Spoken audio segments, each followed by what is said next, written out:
Hello everyone, are you ready for another adventure? It's me, Wokey, and I'm back with another fake Grand Order video. And if I sound a little quiet, it's because it's super late at night. I had to record this after work because I took a nap during the period of time that the Raikou buff came out. And when I woke up, it was time for work, and so it was a pretty long day at work. So yeah, that I have to be a little bit quieter here, but that's all right. What's today's video? Raikou finally got her buff, and I'm gonna be using her. And unlike Salter yesterday, who I did not have the append skill for, I actually do for this one. So we can look here. Raikou got a buff to Thunder God Manifestation, where it increases Buster Card effectiveness for 3 turns, it applies an evade, and it increases NP gauge for yourself. It's 30%, which means she can finally loop with regular cards. So that's going to be today's video. I'm going to use Raikou because I have Raikou now. And yeah, there we go. So I'm going to be using her on some of the other strengthenings. Thankfully, she is a Berserker, so she should be able to handle these no problem. But yeah, I'm liking the buff so far. Mine is NP2. She was one of my units on the GSSRs that I got between Destiny Order and the regular GSSR. I can remove this one now. And I can put on a regular old CE. Where is it? I can find it, no problem here. I think it's the Bunyan one, if I remember right. Because this one gives Buster Effectiveness by 8%, NP charge by 15%, and begin battle. Yeah, good enough for what I need. And here's the other team going to be rocking in. But yeah, I can't wait to use my Raikou so much more. I absolutely love Raikou. They have some really good buffs for this go-around of Anniversary. I know I was talking about beforehand someone saying that there wasn't that many events, and it is true. There isn't that much to do if you're caught up to the game like me, so you kind of just make your time to play a little bit here and there as you wait for the summer event. But for the most part, I think I'm fine with that, especially with Uma Musume coming out. Uma Musume. And that requiring so much grind because it's just a brand new release gacha. I'm perfectly happy for stuff to be like, alright, I don't have to spend too much time here, good enough, and then I'm ready to rock out and leave. Like, I have to also balance this with Zenless Zone Zero, which I still have to go in and finish a lot of the events for, Funny Monkey. So it's kind of nice to have a simpler grind, which I never thought in a million years I would say that about FGO, because FGO grind is not easy. It's actively time-consuming a lot of the time. Like, even if you have everything up, like what I currently have, there's still stuff that you can grind, like materials and things, which I have been doing with some of my spare stamina. But you know, here it is. Look at this. Oh, very nice. Very nice. I can't wait for it, because also New Year's, that's when Fate Samurai comes out. Speaking of games I have to catch up with, I have to actually beat Fate Samurai because I've never beaten it yet. So I can get ready for the collab. I've been avoiding basically everything on it, so I'm ready for it. Here is here. And that will feature, of course, young Raikou, so I, of course, have to get it. Ushi goes in, so I have to make sure to get him. Hopefully I'm able to get him. We'll see. I think after summer, obviously, I'm going to be doing the quick look around to see what's left for this year. But even if I miss out on getting both the 5s and I'm only able to get the 4s from summer, I think I'm pretty satisfied so far with how the year's gone by. I've gotten basically almost everyone that I've wanted throughout the years when I do the big pull-up. So really, it's just kind of like little catch-up things that I have to do. Like, I haven't had to spend very much. And usually around summer is when I would. But considering what the big summer events coming for later in the year, I think that's where a lot of my stuff is being saved towards now. Which is why you can see it in a lot of my tickets, which I have like over 200 finally. So I'm just waiting for the last 100 and I'll have enough for summer next year. For one of the units, that is.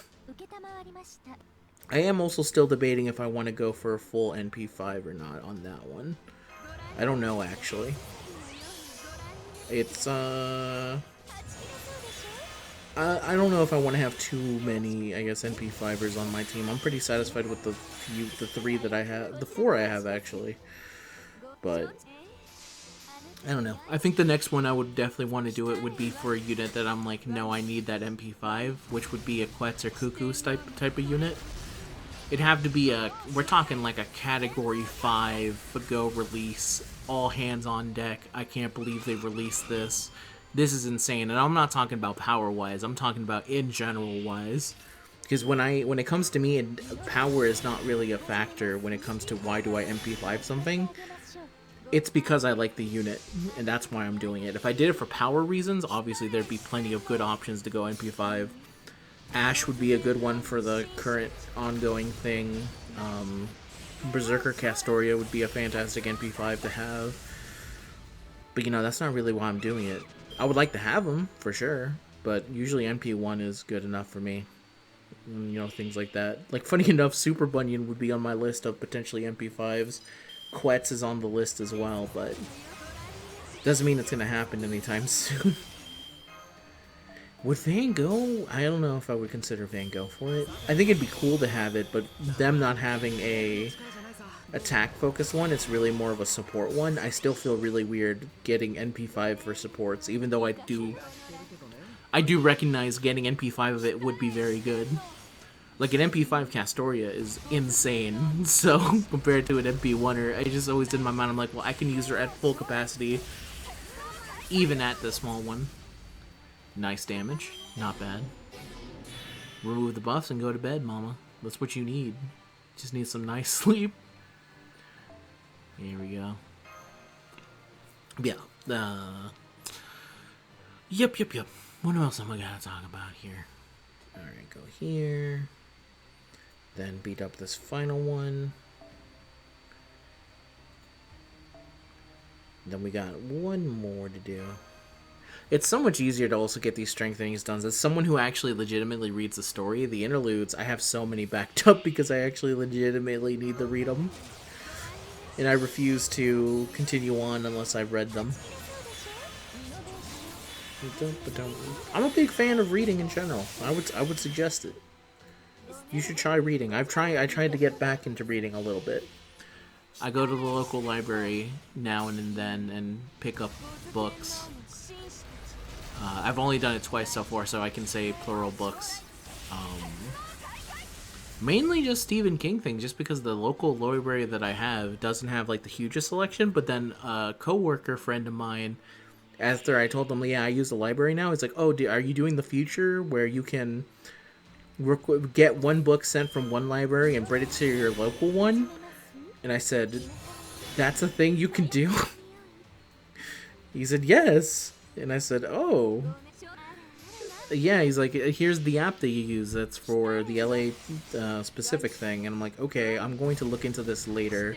Because knowing that, I could definitely go into a little bit more of the book series. The main thing that I was looking for, that I was trying to find, was the first book in the Dark Tower series by Stephen King. Because I've always been interested in reading it, but there's so many books. And in general, you have to read, I feel like you probably have to also read a lot of his other, the other book that I'm currently reading is like a compilation of a bunch of the short stories that has like The Mist, The Monkey is one of the stories in there, and a bunch of other things. And I like reading short stories. They're like a lot like reading the interludes. You get just a good enough bit of the story, and then you can have a conclusion to it, and you can go on with your life. So I'm a big fan of compilations of short stories. It's funny because in the beginning of that book, he talks about, like, you lose money by making short stories. And this was in, like, 1980-something or so. So he's like, yeah, well, fuck you. We didn't really have a good retort. He was like, well, he was right. But I make more money on it now because I'm Stephen King. Fuck you. Clearly, he still wrote that when he was high on the cocaine that was supplying him through all of the 80s. But, yeah. Gotta find some other books to read. Maybe a comment. I have such issues trying to get like a more modern book, but I do like reading modern books when one catches my attention. Basically, there was one, I don't know if it's considered modern by this point, but there was like someone wrote is it considered a remake? I don't know if I would consider it a remake, a reimagining of. A rewrite, something like that, based off of an old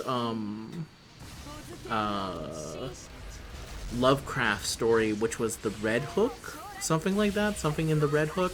It was called The Ballad of Black Tom, and that was a really good book. I really liked it. It was interesting because obviously a lot of it's no secret that Lovecraft was racist, mainly out of pure fear, at the more than hate than anything. He hated the unknown. He hated white people as well. So he was a very racist man that hated all forms of it, including people of his own race.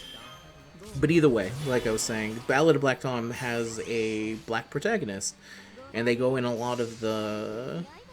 He goes into a lot of the themes there and kind of like the understandings of it, and I thought it was really well done. I thought it was very good, and I that was one book there was one part of it where I literally put it down and went like, damn, that's crazy. It was a crazy moment in it. So there you go. My book recommendation. Check out The Ballad of Black Tom. Fantastic. It's also a kind of like a short story book. I think it's maybe the length of a Goosebumps.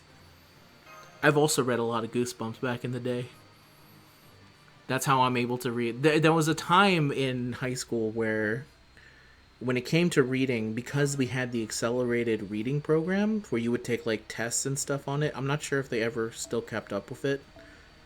I mean, I could ask my brother if he had it still, but I doubt that he was reading very much in middle school and high school like I was. Like, I was hanging out in the library and stuff like that. I was able to be a librarian assistant in those days because I was just hanging out there. But anyway, what the fuck was I talking about?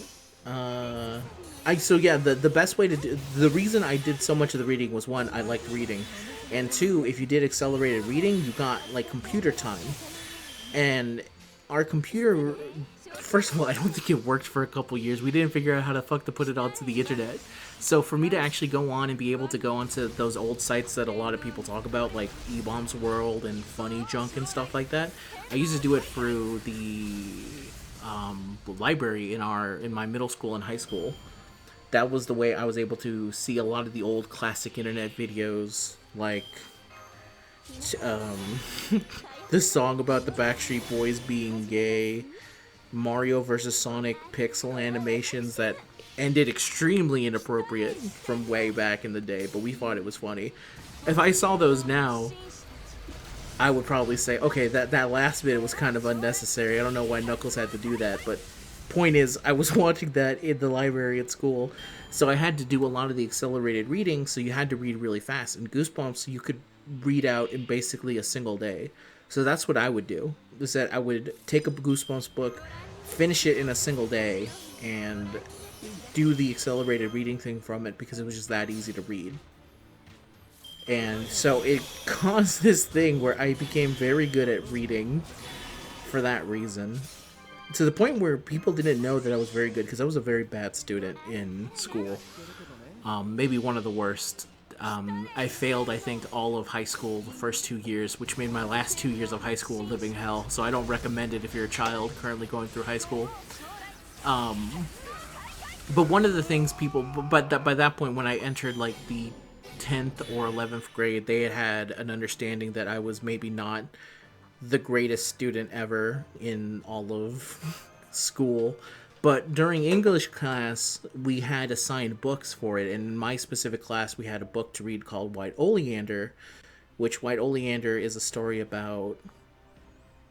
What is the best way to describe what White Oleander is about? It's about a woman...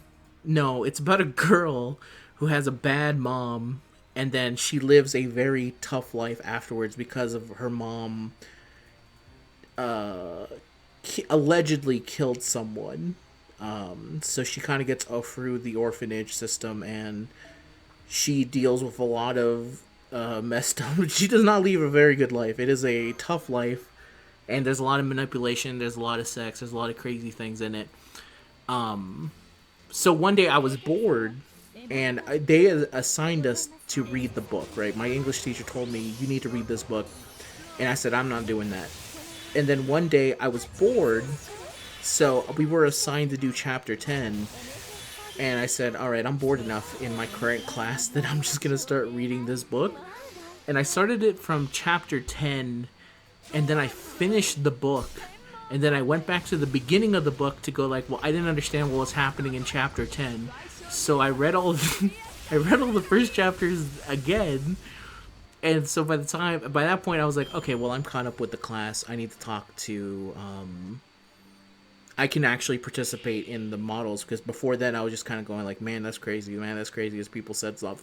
But on the final chapter, it always makes me laugh because someone was talking about, I was talking about how I felt about the ending of the book. And I was like, and our teacher wanted us to discuss, did you feel that the mom had a redemption of some sort? So I'm like, I don't know. I don't really feel like she had any form of it. I feel like her specific actions outside of it felt more like she was making a deal with her daughter rather than trying to be in her life. And I mentioned a specific thing that she did, like she said she was going to do a spread on Playboy, which back in the day we didn't have internet, so women would get naked for Playboy and do things like that. And I brought that up, and the girl that I was doing it with was like, she didn't do that. And I was like, yeah, she did. And she's like, no, she didn't. And I was like, I had to pull out the book. I showed her the specific page, and I said, right there, it says right there, she had a deal, and she was going to go through it, and she was doing that. And for that reason alone, I believe that the character was doing this, because her point of view was coming from, like, I think she was trying to redeem herself, and the daughter just didn't want to accept it. And I said, no, that's bullshit. This was more manipulation coming from her side. She never cared about her daughter, or at least that's the interpretation that I got. But when I did that, she looked at me like, wait, you actually read it? And and then the other people were like, we didn't know that you read. I'm like, I was very interested in where the story was going. Don't judge me on this. So, reading. You should check it out. And that's it for Raikou. I like this buff, by the way.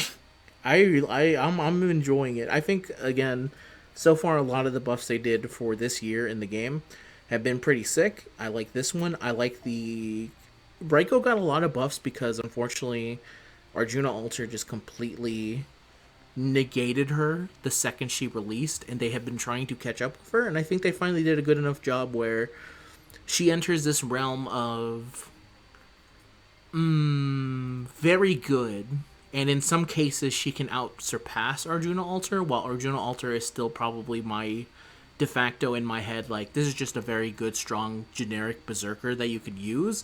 But now when you need a very specific one, you can definitely use Raikou, and I feel like that's the best way to kind of balance it, is that if you don't have a specific thing to do with a servant, I think the best you can do is kind of give them a very good specialty so that you can always look back and say, hey, check this out. I remember someone telling me when I said I think that one of the best arts berserkers single target is Berserker Castoria. And they said, well, let me tell you, in some specific scenarios, you can really get, let me see, you can really get, I know it because I have her, and I haven't been able to work on her because of this reason. So I may as well show it. Where is she? She's right here.